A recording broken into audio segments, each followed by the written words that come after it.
तो अपोजिशन में बेखराव इस मामले को लेकर सीएए, एनआरसी, एनपीआर को लेकर ऐलान तो किए जाते हैं कई रियासतों में, लेकिन जब बात आती है इस पूरे मामले पर इत्तेहाद की तो वोट के लिए इत्तेहाद तो हो जाता है। लेकिन क्या बात है कि इस तरह के कानून के खिलाफ अपने तौर पर अलग से अलहदा बात करने की तो तैयारी होती है, लेकिन एकजुट होकर एक प्लेटफॉर्म पर आकर बात करने की क्यों कोशिश नहीं होती। कांग्रेस ने पूरे इस मामले पर कहा, सीएए, एनआरसी और एनपीआर को कहा कि ये एक बदनीयती से शुरू हुआ काम है सरकार का। इल्जामात बहुत लगा रही है अपोजिशन सरकार पर, लेकिन इल्जामात के पीछे की सियासत खुद इत्तेहाद में दिखाई दे रही है। बिखर रहा है इत्तेहाद इन चीजों को लेकर। क्या हर सियासी पार्टी हर रियासत में अपने तौर पर अपनी छवि, अपनी शनाख्त बनाने के लिए लोगों के सामने इस तरह का नाटक कर रही है?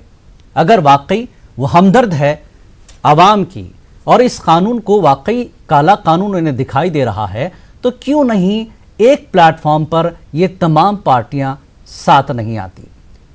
ममता बनर्जी बंगाल में अपने तौर पर खड़ी हैं, कांग्रेस यहां अलग नजर आ रही है। इस पूरे मामले पर क्या कुछ इस इत्तेहाद के माहौल में दिखाई दे रहा है? विनीत हमारे साथ, हमारे नुमाइंदे दिल्ली से जुड़ चुके हैं, सियासी सरगर्मियों पर काफी गहरी नजर रखते हैं।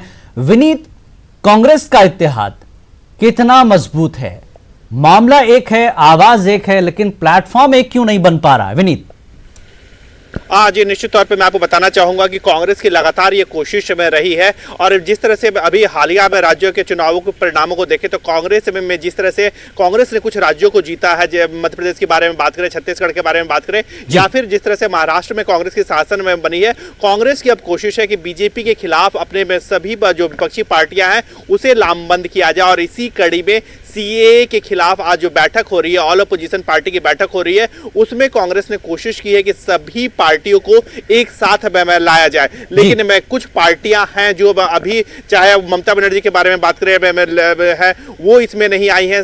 इसके साथ ही साथ है जो उनकी नई गठबंधन में शामिल हुए हैं, शिवसेना भी इसमें शामिल नहीं हुई है। साथ ही साथ जो दिल्ली से आम आदमी पार्टी है वो नहीं शामिल हुए हैं। यहां तक कि आम आदमी पार्टी का कहना है कि उन्हें निमंत्रण नहीं मिला है, बीएसपी इसमें शामिल नहीं हो रही है। तो कहीं ना कहीं कांग्रेस के जो रुख है या कांग्रेस की जो रणनीति है उस पर कहीं ना कहीं सवाल खड़े होते हैं। हमारे साथ हमारे सहयोगी अशरफ काजमी भी हैं, उनसे भी हम बात करेंगे जो कांग्रेस पर लगातार नजर बनाए रखते हैं। अशरफ भाई, जिस तरह से कांग्रेस की ये कोशिश है, लेकिन जो बिखराव है, बीएसपी नहीं आई, यहां तक कि आम आदमी पार्टी ने कह दिया कि उन्हें इन्विटेशन ही नहीं मिला था इसीलिए वो नहीं आई। आखिरकार कमी कहां रह गई? देखिए विनीत, कमी कहीं नहीं है, रणनीति पूरी है। लेकिन यहाँ पर जो विपक्षी दल है जो कांग्रेस के साथ इस वक्त खड़े होना नहीं चाह रहे, उसके पीछे उनका अपना स्वार्थ है। अगर वो आज खड़े हो जाते हैं तो कल उनकी जमीन जो है, राजनीतिक जमीन, वो खिसक जाएगी। बीएसपी अगर खड़ी कांग्रेस के साथ होती है, कांग्रेस मजबूत होती है उत्तर प्रदेश में, तो बीएसपी कमजोर होगी।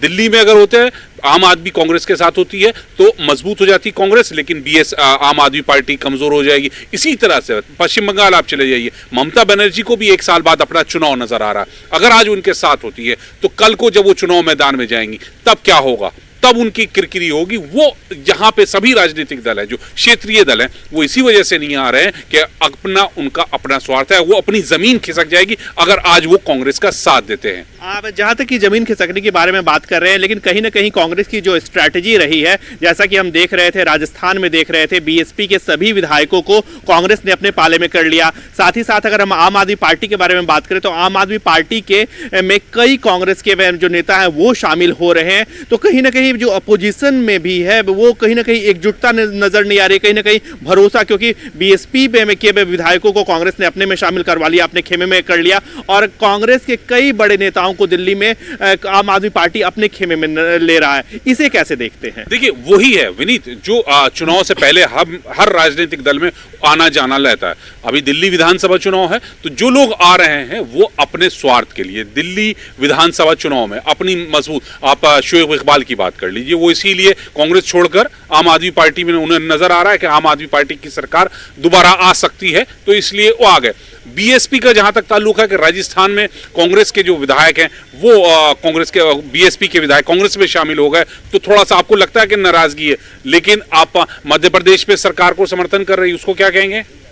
यहां पे असल ये राजनीतिक आपस में सबका गिमिक होता है, एक दूसरे को अपना फायदा होता है कि कहां क्या करना है। तो कुल मिला के यही है कि सिर्फ जो विधानसभा चुनाव है उसको देखते हुए अपनी जमीन को मजबूत करना है, चाहे वो कोई भी राजनीतिक दल हो। बीएसपी इसी वजह से मध्य प्रदेश में उनका साथ दे रही, भले ही वो राजस्थान में जब उनके विधायकों को कांग्रेस ने तोड़ा उसकी शिकायत करती है, लेकिन मध्य प्रदेश के बारे में नहीं है। मध्य प्रदेश में सरकार में कोई बाहर से समर्थन कर रखा है।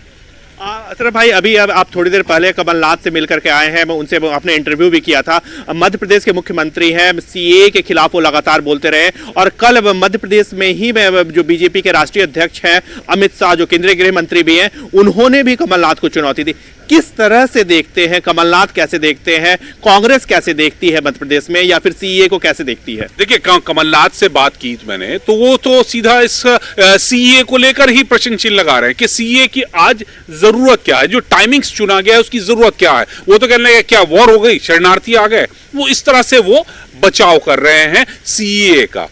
वहीं उन्होंने अमित शाह के जितने आरोप थे तो उन्होंने कह दिया कि उनको जानकारी नहीं है, क्योंकि क्या अमित शाह ने आरोप लगाया था कि आपने कर्ज माफी नहीं की, आपने धान खरीद नहीं रहे, आप गेहूं नहीं खरीद रहे, केंद्र से जो पैसा मिल रहा है वो आप नहीं दे रहे। तो इसको लिए उन्होंने खुद कहा कि अमित शाह पहले जानकारी हासिल कर लें। तो देखिए, राज्यों की बात जहां तक आती है तो कांग्रेस का रुख बहुत साफ है, सीए के वो विरोध में है, लेकिन जहां सत्ता के ऊपर बात आती है तो वो अपने सबके राजनीतिक है। तो कर्ज उनको मिल रहा है नहीं मिल रहा है, उस पर अमित शाह ने सीधा सीधा कल अटैक किया था, तो उसको भी जवाब उन्होंने कमलनाथ उन्हीं की भाषा में दिया कि आपको जानकारी नहीं है। इसके साथ ही साथ अशरफ में जिस तरह से मैं ये भी जानना चाहूंगा कि जिस तरह से सीए की बात हो रही थी, एनपीआर को लेकर के भी कहीं ना कहीं अपोजिशन को एकजुट करने की कोशिश में हो रही है। तो क्या एनपीआर या फिर अगर फ्यूचर में एनआरसी बीजेपी लाती है, जैसा कि कई मंचों पर यह कहा जा चुका है केंद्र सरकार के द्वारा कि वो फ्यूचर में भी एनआरसी ला सकती है, पूरे देश में एनआरसी ला सकती है, तो क्या इसको लेकर के भी कोई स्ट्रैटेजी जो है वो कांग्रेस की है या फिर अपोजिशन पार्टी की स्ट्रैटेजी है? देखिए विनीत, इसी को तो है कांग्रेस यही बात बार बार अलग अलग प्लेटफॉर्म से दोहरा रही है कि सीएए तो आपने बुला दिया, अब उसके बाद आप एनआरसी लाएंगे, जबकि केंद्र सरकार मना कर रही है एनआरसी। उनका असली विरोध जो कांग्रेस का है वो एनआरसी को लेकर है कि एनआरसी नहीं होनी चाहिए, और इस बात को कह रहे हैं कि गृह मंत्री संसद में कह चुके हैं कि सीए आ चुका है, वो कानून बन गया है, एनआरसी भी आई। तो कहीं ना कहीं बात वही है जो आप कह रहे हैं, कांग्रेस लगातार कह रही है कि एनआरसी आएगा, उनको एनआरसी से ज्यादा डर है। जैसे नोटबंदी में आम आदमियों को लाइन में लगना पड़ा था, एनआरसी के लिए गरीब आदमियों को। तो यही बात कांग्रेस या ये कहें कि जो विपक्ष है वो अलग अलग मंचों से कहकर केंद्र सरकार को घेर रहा है। आज ही निश्चित तौर पर इसके साथ ही साथ हमारी सहयोगी देवश्री भी हैं, उनसे भी हम बात करेंगे। वे लेफ्ट की खबरों पे या फिर पश्चिम बंगाल के खबरों पे लगातार नजर रखती हैं, उनसे हम बात करेंगे। देवश्री, एक बात जो यहाँ पे सबसे महत्वपूर्ण हो रहा है, दिल्ली से आम आदमी पार्टी विरोध कर रही है, ममता बनर्जी भी नहीं आ रही हैं, दोनों ही के स्ट्रैटेजिस्ट जो हैं वो जो है दोनों के जो स्ट्रैटेजिस्ट हैं वो एक ही हैं। तो कैसे देखते हैं, प्रशांत किशोर ही दोनों के लिए स्ट्रैटेजी बना रहे हैं? देखिए, दोनों जो है अपने अपने स्टेट को देख रहे हैं कि सामने एक महीने के अंदर दिल्ली इलेक्शन है और एक साल के अंदर पश्चिम बंगाल में इलेक्शन है। तो पश्चिम बंगाल की अगर बात करें तो पिछले एक साल से हम देख रहे हैं कि एक प्रधानमंत्री Modi versus CM West Bengal CM Mamata Banerjee का नाम बार बार उभर के सामने आ रहा है। उसी जगह पे वो विपक्ष के एक चेहरा बन चुके थे। पर इस वक्त इस मीटिंग में नहीं आने का मतलब साफ तौर पे यही बनता है कि वो अगले आने वाले चुनाव में कांग्रेस या लेफ्ट को कोई भी किसी भी तरह कोई जगह नहीं छोड़ना चाहती। हमेशा उनका ट्रेंड रहा है कि जब भी असेंबली इलेक्शंस आते हैं तभी वो इस तरह के काम करती है। पर पिछले 2 इलेक्शन से कांग्रेस और लेफ्ट के आपस में एक एडजस्टमेंट रहा है नीचे के स्तर पे, और लेफ्ट की तरफ से लोकसभा के पहले अप्रोच किया गया था ममता बनर्जी को, ममता बनर्जी ने साफ तौर पे मना कर दिया गया था। उस जगह पे उन्होंने कहा है कि कांग्रेस और लेफ्ट डर्टी पॉलिटिक्स कर रही है, इसलिए हम इस मीटिंग में नहीं जा रहे, मैं इस मीटिंग में नहीं जा रही हूँ। पर वो डर्टी पॉलिटिक्स है या जानकारों का मानना है कि वो जमीन एक इंच भी जमीन छोड़ने के लिए तैयार नहीं है, वो आगे की रणनीति तय कर रही है पश्चिम बंगाल इलेक्शन को लेकर। जबकि कांग्रेस और लेफ्ट ये सोच रहा है कि अगर वो तीनों पार्टीज एक साथ इलेक्शन में आए तो ज़्यादा बेहतर होगा, क्योंकि बीजेपी के खिलाफ तब वो तीनों एक साथ लड़ सकते हैं। पर ममता बनर्जी खुद अकेले चलने का ही फैसला लिया और इसी वजह से वो नहीं आ रही है। और अरविंद केजरीवाल भी मोटे मोटी तौर पे यही वजह है, क्योंकि इलेक्शन सामने है, तो वो भी इस वजह से। विनीत, एक चीज और जानना चाहेंगे, जिस तरह से 2014 में बीजेपी आती है, रीजनल जो पार्टीज है वो कहीं ना कहीं अपनी जमीन खोती हुई नजर आ रही हैं। उनको लग रहा है कि हमारा अस्तित्व क्या होगा आगे जाकर। तो ये सोचकर क्या रीजनल पार्टियां अब कांग्रेस को भी वो जगह देना नहीं चाहती जिसमें रीजनल पार्टी की अपनी जमीन खत्म होती दिखाई दे रही? कहीं ये डर तो नहीं है रीजनल पार्टीज को अपना? जी, निश्चित तौर पर अपनी जमीन खत्म होने का डर निश्चित तौर पर अब सभी रीजनल पार्टियों को है ही। साथ ही साथ उनका यह भी मानना है कि कांग्रेस भी हालिया दिनों में कमजोर हुई है। जिस तरह से 2014 का जो चुनाव हुआ था, लोकसभा चुनाव हुआ था, वहां पर कांग्रेस कमजोर हुई थी, 44 पर सिमट गई थी। इस बार भी जब 2019 का चुनाव हुआ तो 54 सीटों पर सिमट गई कांग्रेस। तो कहीं ना कहीं जो रीजनल पार्टियां हैं उन्हें भी यह लग रहा है कि उन्हें कमजोर किया जा सकता है कांग्रेस के द्वारा। लेकिन इसके साथ ही साथ वो यह भी मान रही हैं कि उनकी स्थिति जो है वो कहीं ना कहीं कांग्रेस से बेहतर है, वहां पर बेहतर है, उन राज्यों में बेहतर है। अगर हम पश्चिम बंगाल के बारे में बात करें तो पश्चिम बंगाल में ममता बनर्जी का साफ तौर पर मानना है कि उनकी स्थिति बेहतर है। अगर हम दिल्ली के बारे में बात करें तो यहां पर आम आदमी पार्टी का मानना है कि उनकी स्थिति बेहतर है। इसके साथ ही साथ अगर हम महाराष्ट्र के बारे में बात करें, क्योंकि शिवसेना जो है अभी शिवसेना के साथ कांग्रेस एनसीपी सरकार चला रही है महाराष्ट्र में, लेकिन वहीं पर शिवसेना का मानना है कि वो अभी कांग्रेस को लीडर नहीं मान सकती है।